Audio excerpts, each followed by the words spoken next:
ಊರಲ್ಲೇ ವೇಗವಾಗಿ ಆಗ್ತಾ ಇರುವಂಥದ್ದು ನಮ್ಮ ಮೈಸೂರಲ್ಲೇ ಅಂತಲೂ ಕೂಡ ಮಾಹಿತಿ ತಿಳಿಸಿರೋದು. ಕಾರಣ ನಮ್ಮ ವೈದ್ಯರು ಮತ್ತು ಇಲ್ಲಿ ನರ್ಸು ಒಳ್ಳೆ ಕೆಲಸ ಮಾಡ್ತಾ ಇರೋದು.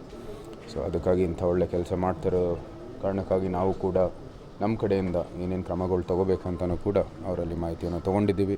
ನಮ್ಮ MCC ಮತ್ತು ಅನೇಕ ಏನೇನು ನಗರದ ಒಂದು ಸ್ವಚ್ಛತೆಗಾಗಿ ಇರ್ಬೋದು, ಮತ್ತು ಈ ಲಾರ್ವಾ ಇದೇನಿದೆ ಅದನ್ನ ಕ್ಲೀನಪ್ ಮಾಡೋಕ್ಕೆ, ಮತ್ತು ಈ ಲಾರ್ವಾ ಹಾಟ್ಸ್ಪಾಟ್ಸು ಏನೇನು ವಾಟರ್ ಎಲ್ಲೆಲ್ಲಿ ಕಲೆಕ್ಟ್ ಆಗಿರುತ್ತೆ, ಸಂಗ್ರಹವನ್ನು ಆಗಿರುವಂಥದ್ದು ಜಾಗದಲ್ಲಿ ನೀರು ಅದೆಲ್ಲನೂ ನಾವು ಆದಷ್ಟು ಕಮ್ಮಿ ಮಾಡಬೇಕು ಅಂತಲೂ ಕೂಡ ಒಂದು ಕ್ರಮ ತಗೋಬೇಕು, ಒಂದು ಸೂಚನೆ ಕೊಡಬೇಕು ಅಂತಲೂ ಹೇಳಿದ್ದಾರೆ.